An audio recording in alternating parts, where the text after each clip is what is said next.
नमस्कार दोस्तों, स्वागत है आपका हमारे YouTube channel UGC net aspirant में। और आज हम यूनिट 1 नेट में यूनिट 1 में टीचिंग एप्टीट्यूड में थ्योरी से आने वाले क्वेश्चन जो होते हैं उस थ्योरी के बारे में डिस्कस करते हैं। तो सबसे पहले हम देखते हैं कॉग्निटिविस्ट थ्योरी ऑफ लर्निंग के बेसिस पे जिस थ्योरी से क्वेश्चन आते हैं। हालांकि इसमें बहुत सारे थ्योरी आते हैं, बट जो नेट में क्वेश्चन आते हैं जनरली मैंने उसी थ्योरी को कनेक्ट किया है यहाँ पे। तो सबसे पहले है stage of cognitive development by John पियाजे। यहाँ पे थोड़ा सा एरर हो गया है, आप इसको सही कर लीजिएगा। जॉन के जगह जीन पियाजे होता है। उसके बाद थ्योरी ऑफ इंसाइट लर्निंग किनके द्वारा? कॉलर के द्वारा। उसके बाद theory of multiple intelligence Gardner के द्वारा। तो आज हम सिर्फ stage of cognitive development theory जो जीन पियाजे के द्वारा है उसको डिस्कस करेंगे। बाकी नेक्स्ट क्लास में हम आने वाले नेक्स्ट क्लास में ये जो रिमेनिंग थ्योरी है उसको डिस्कस करेंगे। तो इसको डिटेल्स में देखते हैं। तो जीन पियाजे की जो थ्योरी है, जो कॉग्निटिव डेवलपमेंट की थ्योरी है, इसको 4 स्टेज में बांटा गया। सबसे पहले सेंसरी मोटर, दूसरा प्री ऑपरेशनल, तीसरा कॉन्क्रीट ऑपरेशनल और चौथा फॉर्मल ऑपरेशनल। तो ये कौन से स्टेज में क्या एज होता है एक बच्चा का, उसको देखना है। ठीक, तो सबसे पहले यहाँ पर फिर से एक एरर मिस्टेक है। यहाँ पे हम इसको 0 to 24 मंथ कर लेते हैं, यानी कि 2 साल तक। तो जब बच्चा जन्म लेता है वो क्या होता है? उसका सेंसरी मोटर स्टेज होता है। उसमें क्या होता है? ऑब्जेक्टिव परफॉर्मेंस होता है, उसके बाद सिंबॉलिक थाउट होता है, उसके बाद लॉजिकल थाउट होता है और साइंटिफिक रीजनिंग होता है। तो इसको डिस्कस से जानते हैं एक एक स्लाइड करके। तो सबसे पहला स्लाइड सेंसरी मोटर, जो कि 0 to 12। ओके, तो क्या करते हैं इसमें? बच्चा इन्फेंट, एक बच्चा जब डेवलप करता है तो अंडरस्टैंड कहाँ से करता है? अपने आसपास के चीज़ों से। उनके आसपास जो उनके फैमिली मेम्बर होते हैं, उनके माता पिता होते हैं, उनको देखता है, उनको सुनता है। तो यहाँ पे इनको मोटिवेशन कहाँ से मिलता है? एक्सटर्नल से मिलता है। तो ये क्वेश्चन भी आया है एक बार। और यहाँ पर ये क्या करता है? चीज़ों को टच करके, चीज़ों के पास पहुँच के यहाँ पे सीखता है। तो यहाँ पे बच्चा क्या होता है, ना बैठ पाता है। तो इस एज में धीरे धीरे इस प्रक्रिया में सीखता है। तो कैसे सीखता है? जैसे कि बच्चा बिछावन पे सोया हुआ है, तो देखता है कि आसपास के जो लोग हैं वो बैठ रहे हैं, चल रहे हैं, तो वो उनको देख के धीरे धीरे जब वो बड़ा होता है धीरे धीरे, तो कुछ महीनों के बाद वो थोड़ा सा बैठने लगता है, थोड़ा सा वो इधर उधर घूमने लगता है बिछावन पे। तो वो किन से सीखता है? उनके आसपास जो भी लोग हैं। तो यहाँ पे उनका क्या होता है? सेंस एक बिल्ट होता है। सेंस किसको देख के? बाहरी लोगों को देख के जो उसके आसपास है, उससे सेंस बिल्ट होता है। और इसके साथ मोटर। मोटर मैंने एक सेंसरी मोटर को मैंने पिछले वीडियो में डिस्कस किया है। तो सेंस मोटर मतलब क्या होता है? बॉडी के लेवल पे जो परफॉर्मेंस होता है वो सेंसरी मोटर। तो सेंस कहाँ से मिलता है? आउटर से, और उसको देख के वो अपने बॉडी के लेवल पे परफॉर्मेंस करता है, इसीलिए इसको क्या बोला गया? Sensory motor stage. इसके बाद सेंसरी मोटर स्टेज के बाद हम नेक्स्ट क्या डिस्कस करेंगे? Pre operational stage. तो प्री ऑपरेशनल स्टेज जो है इसको भी 2 कैटेगरी में बांटते हैं। एक होता है प्री कॉन्सेप्ट, जहाँ पे बच्चे का जो कितना से कितना होता है? 2 to 4। और यहाँ पे एक होता है इंट्यूटिव स्टेज, ये कितना होता है? 4 to 7 ईयर्स। यहाँ पे बच्चा क्या करता है? इंट्यूटिव स्टेज में क्वेश्चन पूछता है। बट प्री ऑपरेशनल स्टेज में क्या होता है? बच्चा ईगोइस्टिक्स होता है। ठीक है, तो यहाँ पर एक टर्म हम देख रहे हैं, क्या? एनिमिज्म एनिमा वर्ड से बना है, एक लैटिन वर्ड से बना है एनिमिज्म। तो इसका मतलब क्या होता है ये देख लेते हैं। यहाँ पे जब बच्चा जब इस स्टेज में होता है 2 to 7 ईयर्स, तो उसके पास खिलौना होता है। ठीक है, जैसे कि आप इस पिक्चर में देख पा रहे हैं, एक खिलौना है। तो बच्चा इसको क्या समझ रहा है? इसमें भी जान है, और इसको क्या कर रहा है? इसको खिला रहा है। इसको समझ रहा है कि इसमें भी जान है, इसको भी झूला में सुला के इसको झुला रहा है। तो बच्चा क्या है? एक लिविंग थिंग के द्वारा नॉन लिविंग थिंग को भी लिविंग थिंग मानकर उसको ट्रीट करना, इसी का मतलब होता है एनिमिज्म। इसके बाद एक टर्म है सेंट्रेशन। सेंट्रेशन क्या है? बच्चा यहाँ पे क्या करता है? एक सिचुएशन में होता है और एक चीज़ को वो एक्सेप्ट कर लेता है, अदर चीज़ को नेगलेक्ट कर लेता है। फॉर एग्जांपल जैसे कि यहाँ पे 1 2 3 5 मैंने 5 बिंदु दे दिया, और यहाँ पे भी मैंने 1 2 3 4 5 बिंदु दे दिया। बच्चा यहाँ पे उसका क्या परसेप्शन है, जो ज़्यादा जगह ले रहा है तो वो क्या है, वो जो ज़्यादा जगह ले रहा है वहीं पे ज़्यादा होगा। तो उसने इसको एक्सेप्ट कर लिया, इसको रिजेक्ट कर लिया, जबकि दोनों जगह क्या है 5-5 है, बराबर है।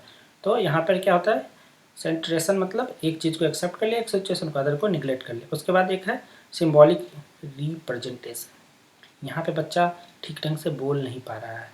जब बच्चा 2 साल का होता है तो उतना अच्छे से साफ आवाज़ में वो बोल नहीं पा रहा है, वो समझा नहीं पा रहा है अपनी बातों को। तो वहाँ पे बच्चा क्या करता है, वहाँ पे बच्चा जैसे उसको प्यास लगा तो वो गिलास लेके चलाएगा, जैसे उसको भूख लगा है तो वो दूध की बोतल लेके चलाएगा। तो क्या करेगा यहाँ पे बच्चा, यहाँ पर एक सिंबल के थ्रू प्रेजेंट करेगा अपनी फीलिंग को, वहाँ पे क्या करेगा, एक्ट करेगा, प्ले करेगा। तो इसीलिए यहाँ पे सिंबॉलिक रिप्रेजेंटेशन। उसके बाद क्या है, ईगो सेंट्रिज्म। यहाँ पे बच्चा को क्या लगता है, अगर बच्चा किसी क्लास में पढ़ रहा है या कुछ जैसे 2 का टेबल सीख रहा है तो हम उससे पूछेंगे 2 1 जा 2, 2 2 जा क्या होगा। तो हम उससे पूछ रहे हैं, बट वो क्या कहेगा, आपको इतना भी नहीं पता। उसको तब यहाँ पे क्या होगा, उसके अंदर एक ईगो क्रिएट होगा कि ये तो सिर्फ मुझे ही पता है। तो यहाँ पे इसीलिए ईगो सेंट्रिज्म टर्म को यहाँ पे दिया गया। और इसके साथ क्या है, इरिवर्सिबिलिटी। यहाँ पे क्या करता है बच्चा ना, यहाँ पे बच्चा को क्या लगता है कि जो भी एक्चुअल वर्क है मैं उससे ज़्यादा परफॉर्म करता हूँ। यहाँ पे एक्स्ट्रा एफर्ट लगा के उससे आउट परफॉर्म, उससे ज़्यादा परफॉर्म करने की कोशिश करता है। इसी को बोलते हैं रिवर्सिबिलिटी। उसके बाद एक टर्म है आर्टिफिशियलिज्म। आर्टिफिशियलिज्म मतलब क्या है, आर्टिफिशियल से बना है आर्टिफिशियलिज्म। तो यहाँ पे ना जैसे कि नेचुरल प्रक्रिया हो रही है, जैसे कि बारिश हो रही है, बादल आवाज़ कर रहा है या बादल लगा हुआ है, तो इस सब प्रक्रिया बच्चे को क्या लगता है ना कि बच्चे को कि बारिश जो हो रही है या तेज़ हवा चल रहा है या जो आंधी आई है, ये किसी मानव के द्वारा किया गया है, किसी व्यक्ति के द्वारा किया गया, मानव निर्मित है। ये नेचुरल का उसको ज्ञान होता ही नहीं है, नेचुरल वो मानता ही नहीं उस चीज़ को, वो बोलता है कि किसी के द्वारा किया गया है। नेचुरल की सेंस जो होता है उनके अंदर में बिल्डअप नहीं हो पाता है। तो ये इसी टर्म आर्टिफिशियलिज्म का मतलब क्या है, वो नेचुरल से हट के उसको आर्टिफिशियल मानता है कि किसी के द्वारा बनाया गया टर्म है। तो प्री ऑपरेशनल के बाद हम क्या देखेंगे, कॉन्क्रीट ऑपरेशनल। तो कॉन्क्रीट ऑपरेशनल में क्या है, एक टर्म आता है सीरिएशन। सीरिएशन मतलब क्या होता है, कोई भी काम लॉजिकल वे में हुआ, एक लॉजिकल वे में ऑर्डर में होता है, ऑन द बेसिस ऑफ क्या, साइज, कलर, शेप। जैसे कि शेप है, ये शेप है, फिर ये शेप है, तो ये एक शेप में एक ऑर्डर में समझ रहा है। यहाँ पे क्या होता है ना, बच्चा वो कन्वर्सेशन करके, बातचीत करके सीख रहा है, चीज़ों को अलग अलग क्लासीफाई कर रहा है, जैसे साइज में कर दिया, कलर में कर दिया, शेप में कर दिया, टाइप्स में कर दिया।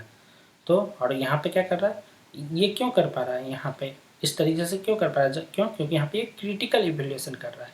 तो कॉन्क्रीट में बच्चा चीज़ों को सीखने लगता है धीरे धीरे, वहाँ पे बातचीत करता है, सारा कुछ सीखता है। और यहाँ पे जो फॉर्मल ऑपरेशनल है, जहाँ पे बच्चा एडोलसेंस टू एडल्टहुड में पहुँच जाता है, यानी 12 ईयर्स और उससे ऊपर, यहाँ पे बच्चा क्या करता है ना, बच्चा क्या करता है, उसके पास जो भी नॉलेज होता है, जो वो डिफरेंट तीन स्टेज में उसने जो कलेक्ट किया, उस नॉलेज से वो क्या करता है ना, एक मतलब एक विचारधारा बनाता है कि फ्यूचर में ऐसा होगा, और उसको चेक करने की कोशिश करता है। तो चेक करता है तो क्या करता है, चीज़ों को मैनिपुलेट करता है, बार बार मैनिपुलेट करता है। तो मैनिपुलेशन करते करते करते करते उसके पास एक लास्ट में एक एक्सपीरियंस्ड आइडिया, एक्सपीरियंस्ड इन्फॉर्मेशन मिलता है, जो कि उसका एक एब्स्ट्रैक्ट आइडिया, एब्स्ट्रैक्ट थाउट बन जाता है। तो यहाँ पे बच्चा क्या करता है, यहाँ पे बच्चा चारों तरफ से सीखता है, अपनी चीज़ों को वेरीफाई करता है, जो पहले से सीखा हुआ उसको भी वेरीफाई करता है, और यहाँ पे ये एडल्टहुड में पहुँच जाता है। इसके बाद इसी में जो जीन पियाजे का जो कॉग्निटिव डेवलपमेंट है, उसमें ये 2 की टर्म से भी क्वेश्चन आते हैं, एसिमिलेशन और एकोमोडेशन। तो एसिमिलेशन क्या होता है समझ लेते हैं। एसिमिलेशन हमारे पास जो पहले से नॉलेज है, उस नॉलेज के साथ कुछ ऐड ऑन करते हैं नॉलेज, तो वो एसिमिलेशन। बट एकोमोडेशन मतलब क्या है, हमारे पास जो पुराना नॉलेज है उसको क्या कर दिया, मॉडिफाई कर दिया, एक नया नॉलेज बना लिया, ये क्या हो गया, एकोमोडेशन। और जब हम एसिमिलेशन करते हैं तो हम पुराने नॉलेज के साथ नए नॉलेज को ऐड किए, तो हम कहाँ पहुँच गए, इक्विलिब्रेशन में। एक ऐसा पॉइंट जहाँ पे सबसे बेहतरीन पॉइंट है जहाँ पे सब कुछ सभी के लिए इक्वल हो, सभी आ रहे हैं, सबके लिए इक्वल रूप से सब कुछ अवेलेबल हो, तो इसी को बोलते हैं इक्विलिब्रेशन। और उसके बाद कहाँ पर जाते हैं, न्यू सिचुएशन में। न्यू सिचुएशन के बाद जैसे ही हम इक्विलिब्रेशन को क्या करते हैं, उसको हटा देते हैं, उसको रिजेक्ट करते हैं, तो हमारे पास क्या आता है, एकोमोडेशन। क्यों? क्योंकि मैंने पुराने नॉलेज को क्या कर दिया, मॉडिफाई कर दिया, मॉडिफाई करके नया नॉलेज बनाया। तो नया नॉलेज बनाया तो क्या हमको मिल गया, एकोमोडेशन। तो आशा करता हूँ कि आज जो ये जीन पियाजे की जो थ्योरी हुई है आपको समझ में आई होगी। तो keep learning, keep watching and thank you.